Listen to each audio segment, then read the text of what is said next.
আমিও ভালো ছাত্র ছিলাম, যে কোনো কারণে সৌদি আরব আসতে হয়েছে। 400 রিয়াল বেতনের চাকরি, এই বেতনে কিছু হবে?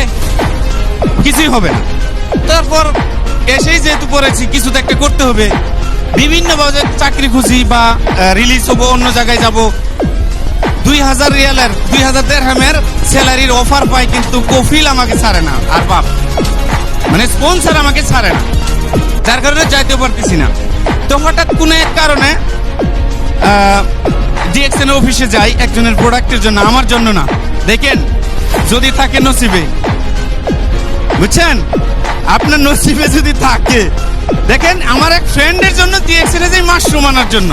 ওকে, আপনি যদি একজনের উপকার করেন, আল্লাহ আপনাকে উপকার করবে, আল্লাহ আপনাকে হেল্প করবে। এখন আমি মাশরুম আনতে গেছি আমার এক ফ্রেন্ডের জন্য, রুম পার্টনার, তার পেটের সমস্যা।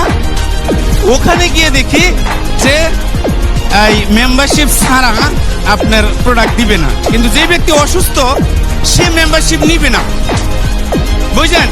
আমি তার সাথে গিয়েছি, যে আমাকে ইনভাইট করে নিয়ে গেছে, মেম্বারশিপ ছাড়া প্রোডাক্ট দিবে না, কিন্তু যে অসুস্থ সে মেম্বারশিপ দিয়ে নিবে না। আমি হেল্প করতে গিয়েছি না, এবার আমার নিজের পকেট থেকে টাকা দিয়ে তার আমার মেম্বারশিপ বানাইলাম। প্রোডাক্টগুলো মাশরুম মরিঞ্জি ওনাকে দিলাম, কফি কোকোজি টুথপেস্ট আমি নিয়ে গেলাম। এখন যখন যাওয়া শুরু করছি বাহিরে, হারুন সাহেবের একটা প্রেজেন্টেশন হচ্ছিল, তো আমি এরকম মাঝখানে গিয়ে বসলাম। এই প্রেজেন্টেশনে প্রোডাক্ট কি জিনিস, মার্কেটিং প্ল্যান কি জিনিস, এটার ভালো মন্দ অনেক কিছু উনি বললেন, কিন্তু সব কিছু বুঝি নাই।